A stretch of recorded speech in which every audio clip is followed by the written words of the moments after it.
Then those who journey as-sa'ihuna, وہ لوگ جو اللہ کی راہ میں ٹریول کرتے ہیں. اب اللہ کی راہ میں ٹریول کرنا مری جانا نہیں ہے. اللہ کی راہ میں ٹریول کرنے سے مراد ہے کہ ایسی جگہوں پہ جانا جہاں آپ کسی ٹاسک کے لیے جائیں. مری جانا بین نہیں ہے, میں یہ نہیں کہہ رہا, لیکن وہ اس ورس میں نہیں آئے گا. ٹریول کرنے, جہاد کے لیے جانا, کسی تبلیغ کے کام کے لیے جانا, کسی اچھے سفر پہ جانا, جیسے ماشاءاللہ ہمیں اپرچونیٹی ملتی ہے یوتھ کلب کے تھرو ڈفرینٹ سیالکوٹ جانا, کبھی فیصل آباد جانا. کس لیے جا رہے ہیں؟ لیکچر دینے جا رہے ہیں, کوئی پیسے لینے نہیں جا رہے. تو یہ ہے السائحون ٹو اٹین نالج, نالج حاصل کرنے کا. آپ سب السائحون بیکاز آپ لوگ گھروں سے آئے ہیں. آپ لوگ گھر میں بھی بیٹھ سکتے تھے, لیکن آپ لوگ آئے تو آپ لوگ اس آیا میں شمار ہو چکے. That's why I told you کہ اللہ سبحانہ وتعالیٰ is pleased with all of you. یہ ایک سائن ہے. تو ایک ایک قدم پہ ریوارڈ ہے, ایک ایک قدم پہ ریوارڈ ہے. ایک حدیث میں آتا ہے کہ پروفیٹ صلی اللہ علیہ وسلم نے کہا کہ جو بندہ نماز با جماعت پڑھنے جاتا ہے تو جیسے ہی وہ گھر سے نکلتا ہے اس کی نماز آلموسٹ شروع ہو گئی ہے. نماز ان دا سینس اس طرح شروع ہو چکی ہے کہ اسے ایک ایک قدم پہ اس کو ریوارڈ مل رہا ہے. جب تک وہ نماز کی جگہ پہ نہیں پہنچ جاتا اس کے لیے ریوارڈ ہے. اور اسی طرح جو نالج کے لیے آ رہا ہے, سیکنگ نالج, اس کے لیے بھی بہت زیادہ ریوارڈ ہے. تو یہ ہے السائحون to attain knowledge and migrate in the way of اللہ. اور وہ لوگ جو کہ اللہ سبحانہ وتعالیٰ کے لیے مائگریٹ کرتے ہیں. میں ایسے کئی لوگ کو جانتا ہوں جو ویسٹ میں ہیں اور دے saw the dangers of living there, اور سب کچھ اپنا چھوڑ کے وہ پاکستان آئے, کسی اور مسلم کنٹری میں یا پاکستان آگے. دے آر دا ونز جو مہاجرین ہجرت کر کے آگے. تو ان کے لیے بہت ریوارڈ ہے. Those he bow in رکوع and prostrate in سجدہ, الراکعون والساجدون. یہ کون لوگ ہیں؟ جو 5 وقت کی نماز ادا کرتے ہیں. اب نماز کے بارے میں انشاءاللہ الگ سے ایک لیکچر ہوگا because it is also one of the thing that matters most. لیکن میں آپ کو ایک واقعہ سناتا ہوں. ایک سلف تھے, ان کا نام میرے ذہن سے نکل گیا ہے, واقعہ بالکل سچا ہے. ان کے گھر نا باہر رش لگا ہوا ہے. تو ساتھ والے نے پوچھا کہ یہ اتنے لوگ آئے ہوئے ہیں, افسوس بھی کر رہے ہیں, چہرے اترے ہوئے ہیں, پتہ نہیں کیا وجہ ہے. تو انہوں نے پوچھا کہ کوئی فوتگی ہو گئی ہے؟ تو انہوں نے کہا جی. انہوں نے کہا اللہ معاف کرے, کون فوت ہو گیا؟ انہوں نے کہا کہ بس آپ ایسے ہی سمجھیں جیسے میرے گھر والے فوت ہو گئے. تو وہ انا للہ و انا الیہ راجعون انہوں نے پڑھا. انہوں نے کہا کہ بڑا دکھ ہوا سن کے. انہوں نے کہا کہ نہیں, اصل میں بات یہ ہے کہ ایک اور بندے نے کہا کہ بات اصل میں یہ ہے کہ وہ حدیث ہے نا صحیح بخاری کی کہ جس کی عصر کی نماز جان بوجھ کے نکل گئی تو it is as if he has lost his family. تو یہ ان کے دوست حضرات آئے ہیں افسوس کرنے کے لیے ان کے ساتھ کہ آپ کی عصر کی نماز نکل کیسے گئی. اب یہ ہمارے لیے عجیب واقعہ ہے, ایسا کہاں ہوتا ہے. ہم تو کسی کو افسوس کرنے نہیں جاتے, لیکن وہ کمیونٹی ایسی تھی, وہ سوسائٹی ہی ایسی تھی کہ وہاں عابدون تھے سارے کے سارے. وہ باقاعدہ ایک دوسرے پہ نظر رکھتے تھے, حال چال پوچھتے تھے کہ آج مسجد میں آپ کیوں نہیں آئے. ان کی کرائٹیریا ہی وہ تھا ایک دوسرے سے محبت کا, حال چال پوچھنے کا. کمیونٹی تھی نا ایک. تو یہ اس لیول پہ ہمارے اسلاف تھے کہ وہ افسوس اس بات پہ کر رہے ہیں کہ اٹ از ایز اف کہ میری فیملی جو ہے اس کی ڈیتھ ہو چکی ہے, کیونکہ نبی صلی اللہ علیہ وسلم نے کہا it is as if he lost his whole family. اور ایک حدیث میں آتا ہے جس نے جان بوجھ کے عصر کی نماز ترک کی تو اس کے سارے اعمال برباد ہیں, یعنی اللہ کو پھر اس کے اعمال کی ضرورت نہیں ہے. یہ اس لیے ہے تاکہ ہم نماز میں پکے ہو جائیں, یہ ڈسکریج کرنے کے لیے نہیں ہے آپ کو. دیکھیں کانسیکوینس جب پتا ہو کسی چیز کا, انسان اس چیز میں کنسسٹنٹ ہو جاتا ہے, ہیومن نیچر ہے.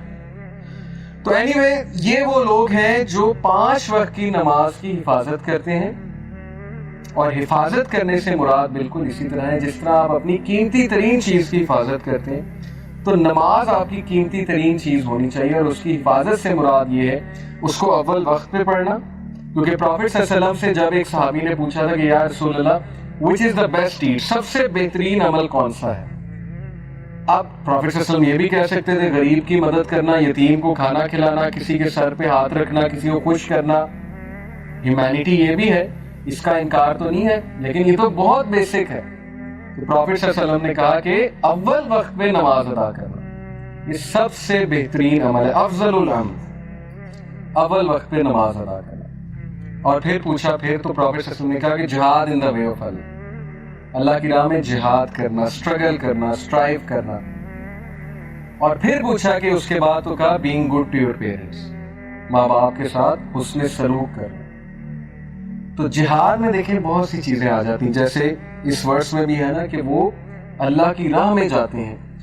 اب آج کے دور میں اتنی ٹیمپٹیشنز ہیں آپ لوگوں کے لیے، یوتھ ہیں آپ لوگ، سو مینی ڈسٹریکشنز، ٹیمپٹیشنز، ہر کوئی لگا ہوا ہے غلط کاموں میں، ہر جگہ یہ باتیں ہو رہی ہیں. آپ کہیں کسی گیدرنگ میں بیٹھتے ہوں گے، فضول قسم کی باتیں ہو رہی ہیں، وہ لڑکا اپنے قصے کہانیاں سنا رہا ہے، ٹھیک ہے، دوسروں کو امپریس کرنے کے لیے. تو بندے کا بھی دل کرتا ہے کہ یار میں بھی کروں.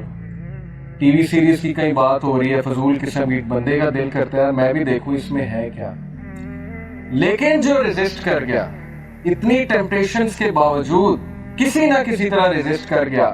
اور میں ایسے لوگوں کو جانتا ہوں ماشاءاللہ. ایک میرا اسٹوڈنٹ تھا، اب امریکہ میں ہوتا ہے. اس کی مدر نے ایک بار ہمیں آ کے کہا کہ یہ جب پڑھ رہا ہوتا ہے پتہ نہیں دروازہ کھول کے پڑھتا ہے، ہم اسے اتنا کہتے ہیں کہ اکیلے میں پڑھا کرو، ڈسٹریکشنز ہوتی ہیں، شور ہو رہا ہوتا ہے گھر میں. تو ہم نے جب اس سے بات کی تو اس نے کہا کہ اصل میں فتنے سے ڈرتا ہوں، آئی ایم اسٹرگلنگ، تو میں دروازہ کھولتا ہوں کہ مجھے میری نظر پڑے لوگوں کی مجھے. اور وہ او لیول کا اسٹوڈنٹ ہے. ایسے لوگ ایگزسٹ کرتے ہیں جو اپنے ایمان کی حفاظت کرتے ہیں، جو اسٹرگل کر رہے ہیں، اسٹرائیو کر رہے ہیں، چاہے وہ سفر کر رہے ہیں، لیکن دے وونٹ گیو ان، وہ ہتھیار نہیں ٹیکیں گے. جیسے وہ اشفاق احمد کا ایک کوٹ ہے نا کہ جو بندہ بد کردار ہوتا ہے وہ کسی بھی کنویں سے پانی پی لیتا ہے، وہ یہ نہیں دیکھتا کیا حلال ہے کیا حرام ہے، اسے پیاس لگی اس نے کہیں سے ہی بجھا لیں گے. لیکن جو با کردار ہے وہ پیاسا مر جائے گا لیکن وہ اس کنویں سے پانی نہیں پیے گا جو زہر ہے، جو اس کے لیے خطرناک ہے. تو اس طرح کی یوتھ پتہ نہیں آج ہے کہ نہیں ہے، بہت ریئر ہے، بہت کم ہے، لیکن بن سکتے ہیں، آپ سب بن سکتے ہیں، آپ سب میں وہ چیز ہے. اور اس کا ریوارڈ بہت زیادہ ہے، میں آپ کو بتا رہا ہوں. اتنی ٹیمپٹیشنز آئیں گی، کبھی چیٹ باکس میں آئیں گی، کبھی واٹس ایپ میں آئیں گی، کبھی ظاہرہ فیس بک یوز کریں، پروفائل پکچرز ہیں، کیا کچھ نہیں ہے، یوٹیوب ہے، نیٹ فلکس کھولیں وہاں پر فتنہ ہے، ہر جگہ یہ چیز ہے. کسی جگہ جائیں گے وہاں پر فتنہ ہے. اتنی ٹیمپٹیشنز کے باوجود بھی جو لڑکا، جو ینگسٹر جمع رہے گا، اسٹرگل کرے گا اللہ کی راہ میں، تو اسی کے بارے میں رسول اللہ صلی اللہ علیہ وسلم نے فرمایا کہ تمہارے بعد کچھ ایسے لوگ آنے والے ہیں جنہوں نے مجھے نہیں دیکھا، وہ مجھ پر ایمان لے کر آئے ہیں، اور وہ کوئی نیک عمل کریں گے تو تم سے 50 ٹائم زیادہ انہیں ریوارڈ ملے گا. یہ صحیح حدیث ہے. وہ کسی گناہ سے بچیں گے، کوئی نیک عمل کریں گے تو 50 ٹائمز ان کو زیادہ ملے گا. کیونکہ صحابہ کے سامنے تو رسول تھے نا. اس کا یہ مطلب نہیں ہم صحابہ سے اوپر نکل جائیں گے، وہ تو امپاسبل ہے، وہ تو کبھی نہیں ہوگا. مطلب صرف یہ کہ وہ دور فتنے کا ایسا ہوگا کہ کنٹرول کرنا ہر کسی کے بس کی بات نہیں ہوگی. اس لیے اس طرح کی چیزوں سے موٹیویشن پکڑیں. جو بندہ اللہ کے لیے حرام چھوڑے گا اللہ تعالیٰ اس کے دل کو غنی کرے گا، اللہ تعالیٰ اس کو ریپلیس کرے گا ایسی چیز سے کہ وہ سوچ بھی نہیں سکتا. یہ ساری باتیں ایکسپیرینس شدہ بھی ہیں، لوگوں کی بتائی ہوئی ہیں، جیسے میں نے آپ کو کتنے ینگسٹرز کے بارے میں بتایا. سو وہ لوگ جو نماز کی حفاظت کرتے ہیں، رکوع اور سجدہ کرتے ہیں. Then those who enjoin the right and forbid the wrong, یہ بہت ضروری ہے. مسلمان ہونے کا ایک تقاضا یہ ہے کہ آپ نیکی کا حکم دیں، برائی سے روکیں. نبی صلی اللہ علیہ وسلم نے فرمایا کہ جب تک میری امت میں امر بالمعروف ہے اس میں خیر ہے. جیسے ہی تم لوگ نے نیکی کا حکم دینا چھوڑ دیا، برائی سے روکنا چھوڑ دیا، اللہ will send such diseases upon you کہ تم نے نام بھی نہیں سنا. اللہ تعالیٰ ایسی ایسی بیماریاں بھیجے گا تمہاری طرف، سزا دینے کے لیے نہیں، ریمائنڈر کے لیے، ریمائنڈ کرانے کے لیے کہ جاگ جاؤ، بہت ہو گئی. اور پاکستانی نیشن کو جاگنے کی بہت ضرورت ہے. ہم سو رہے ہیں، بڑے عرصے سے ہم سو رہے ہیں. کرپشن پھیل چکی ہے، انجسٹس پھیل چکا ہے، ہر طرف نظام جو ہے بگڑ چکا ہے. تو کون اٹھے گا؟ یوتھ نہیں اٹھے گی تو کس نے آواز اٹھانی ہے؟ اصحاب کہف اگر یہ سوچنے بیٹھ جاتے کہ ہم تو ساتھ ہیں، وہ اگلے تو کروڑ ہیں، تو پھر چینج آتی کبھی؟ پھر بہت سے لوگ یہ سوچتے ہیں کہ نہیں جی نہیں، چینج نہیں آنے والی. ابھی ریسنٹلی لاسٹ ویک کہیں ہم بیٹھے ہوئے تھے تو وہاں یہی باتیں ہو رہی تھی کہ پاکستان ٹھیک نہیں ہو سکتا. پاکستان کا کوئی کچھ نہیں کر سکتا، چاہے عمران خان آ جائے، چاہے کوئی بھی آ جائے، دنیا کا کوئی بھی پرائم منسٹر آ جائے، پاکستان ٹھیک نہیں ہو سکتا۔ تو بات یہ ٹھیک کرنا، پاکستان کو ٹھیک کرنا، یہ اللہ کی ذمہ داری ہے۔ آپ کی ذمہ داری اپنے آپ کو ٹھیک کریں۔ جب آپ اپنے آپ کو ٹھیک کریں گے، جب آپ اللہ کے احکامات پہ چلیں گے، اصحاب کہف نے یہ تو نہیں سوچا تھا نا روم ٹھیک نہیں ہو سکتا، رومی ٹھیک نہیں ہو سکتے، بادشاہ وقت ٹھیک نہیں ہو سکتا۔ انہوں نے تو اپنا کام کیا، 300 سال بعد اللہ نے جب انہیں اٹھایا تو دکھایا کہ دیکھو تمہاری طرف سے ایک ویو چلی تھی، اور اس ویو کا نتیجہ یہ ہوا، تمہاری قربانیوں کا نتیجہ یہ ہوا کہ thousands accepted اسلام، اور آج رومن کنگ بھی مسلمان ہے۔ یہ ہے اصحاب کہف کی پوری سٹوری۔ 300 سال بعد جب اٹھے، رومن کنگ مسلمان ہو چکا تھا۔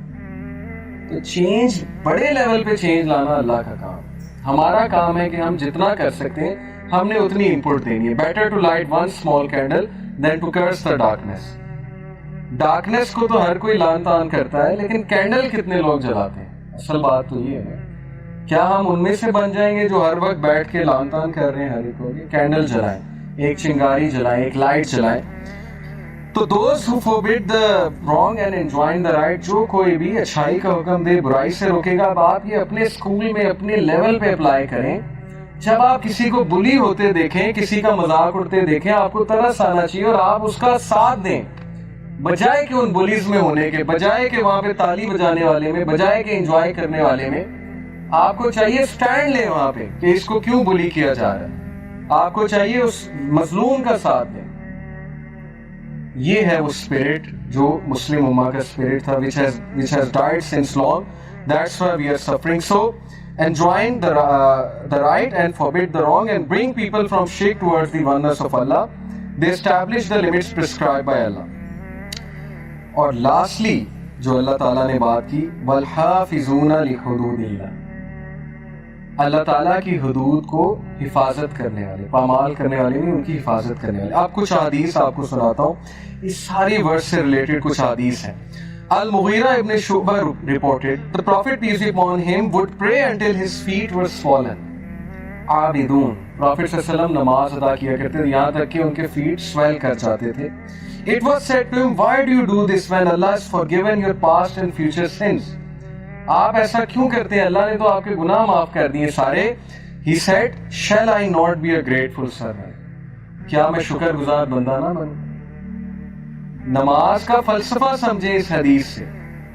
نماز سے گناہ بھی معاف ہوتے ہیں، نماز سے بندہ برائیوں سے بھی بچتا ہے، نماز سے ایکسرسائز بھی ہوتی ہے، نماز سے پاکیزگی بھی ہوتی ہے، بہت سے فائدے ہیں۔ لیکن الٹیمیٹ فلاسفی رسول اللہ نے بتا دی، کیا میں اللہ کا شکر گزار بندہ نہ بنوں؟ جب آپ کسی کا شکریہ کرنا چاہتے ہیں، آپ کسی ایکشن کے تھرو کرتے ہیں، آپ سے یہ جا کے تو نہیں کہیں گے نا شکریہ، وہ ایک اسمال تھینک ہے۔ اسی طرح اللہ تعالیٰ کا شکریہ کیسے ہوگا؟ تھرو ایکشن، اور وہ ایکشن کیا کہ میں اللہ کی عبادت کروں، میں اللہ کے آگے جھکوں، میں چیریٹی کروں، وغیرہ وغیرہ۔ یہ ہے فلسفہ عبادت۔